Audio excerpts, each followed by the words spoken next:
At ito ang nakapagsasabi kung ano ang tunay ng nakakatawa. Very good! Ang bigay isang daan tungo sa puso ng isang tao. Alam niyo, friends, may nabit akong gwapong boy kanina. Sino naman yan, friend? Sabi niya, siya daw si John. John? You mean John Pagilinan? Oo, kilala mo siya, friend? Yung gwapong lalaki? Ha? As in, gwapo? Talaga?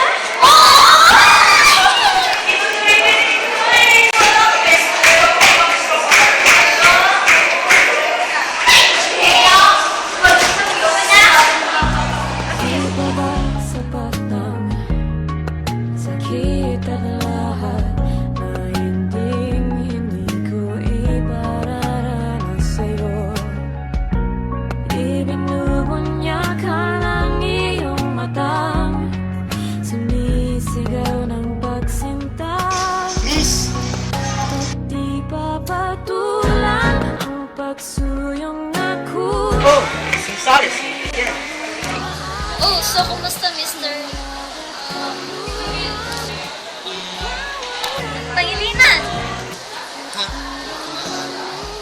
Oo naman. Hi, by the way, Salis, can I get your number? Oo ba? Ba't not?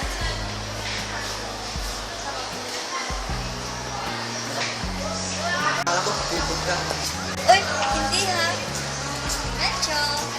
Salamat ha. Para saan? Para dito. Sus, wala yan. Maliit na bagay. O siya, sige, bilang na ha. Bye.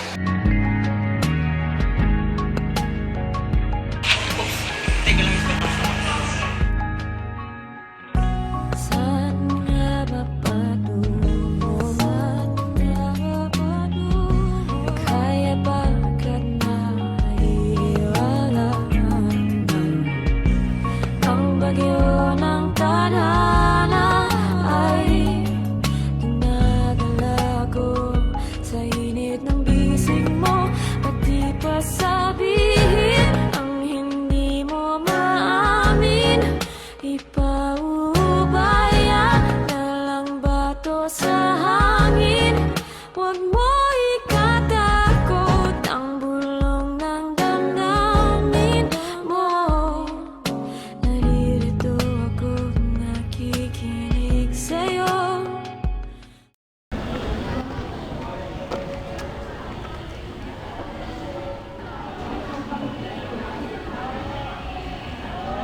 Eileen.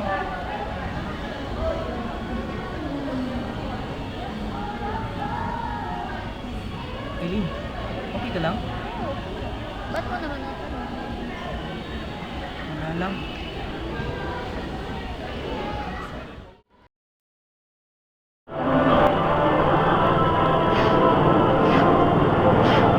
Bro! Okay ka lang? Hey bro, pansin mo ko sa'yo. Bakit? Ay, she's acting weird kanina. Hindi ko siya maintindihan. Delikado yan. Baka may nililigaw niya. Kung ako sa'yo, sabihin mo na. Ano? Sabihin mo na. Baka maunahan ka pa.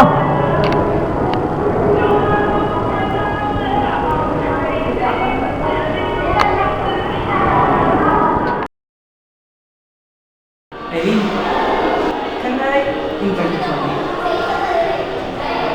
Ay, awkward man, ha? Diba ito? Eileen, baby ko ba mamaya? Dinner tayo? Ay, boy. Kaya mo rin natin. Pasabihin ang hindi mo maamin. Ipaubaya na lang ba to sa hangin? Huwag mo ikatakot ang bulong ng damdamin mo. Naririto ako, Kita mo ba siya? sa'yo. Andun siya, oh.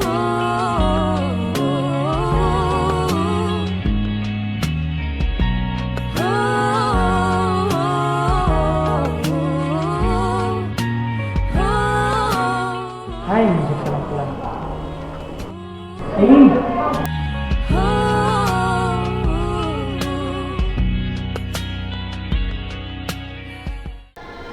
Bakit? Aileen, sasabihin sana ako sa'yo. Kasi, pwede ba...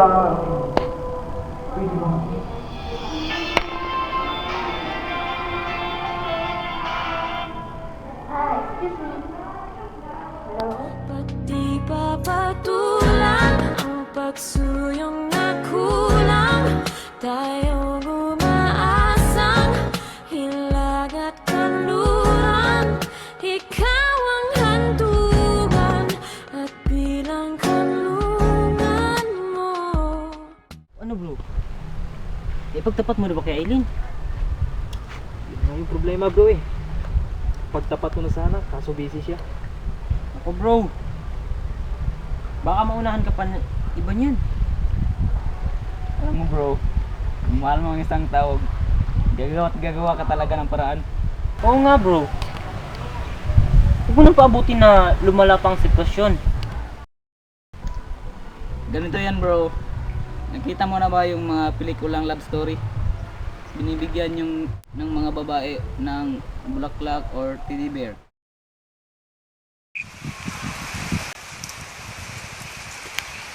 Aileen, nasan ka?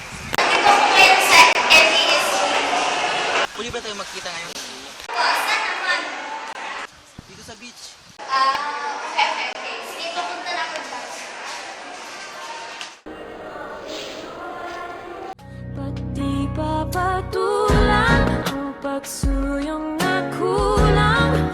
Tayong umaasang hilag at kanluran. Ikaw ang handugan at bilang kanlungan mo. Ikaw ang sasagip sa'yo.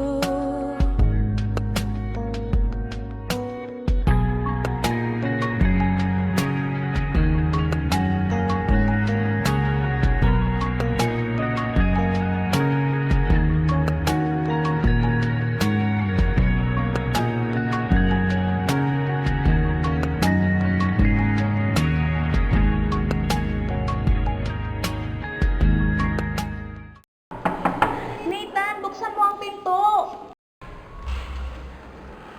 Nathan!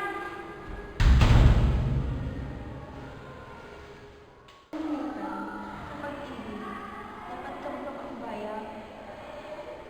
Kasi, ang tunay na pag-ibig, hindi mo iniisip ang sarili mong kaligayahan. Dapat iniisip mo ang kaligayahan sa minamahal mo. Kaya okay lang yan, Nathan, makakahanap ka rin ng iba. Marami pa namang babae dyan eh. Akala ko kasi, siya na. Hindi pala. Huwag ka nang umiyak, Nathan. Nandito lang naman kami. Mga kaibigan mo. Halika na nga, ang drama mo naman. Salamat din siya. Hindi lang yan, Nathan.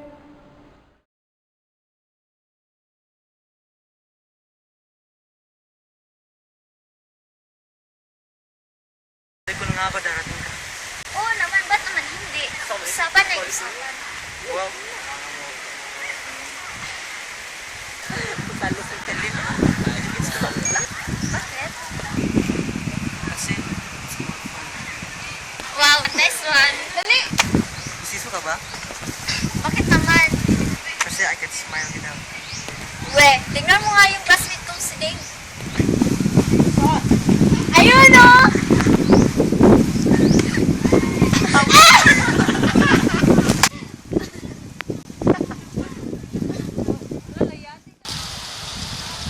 Bakit? Wala. Wala Aileen. Ha? Anong wala? Kanina mo pa nga ako tinititigan tapos wala. Alam ko may sasabihin ka sa akin dyan. Okay, sasabihin ko sa'yo. O ano ba yan? Let's Greg! Naalala mo ba Aileen? Kita tayo. Yung nagkabanggaan tayo. Bakit? Parang minto yung mundo ko at simula nang palagi ang tingin-isip. Ito na siguro ang tamang parang Na ano? Ha? Ano sinabi mo?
Ipaubaya na lang ba to sa hangin?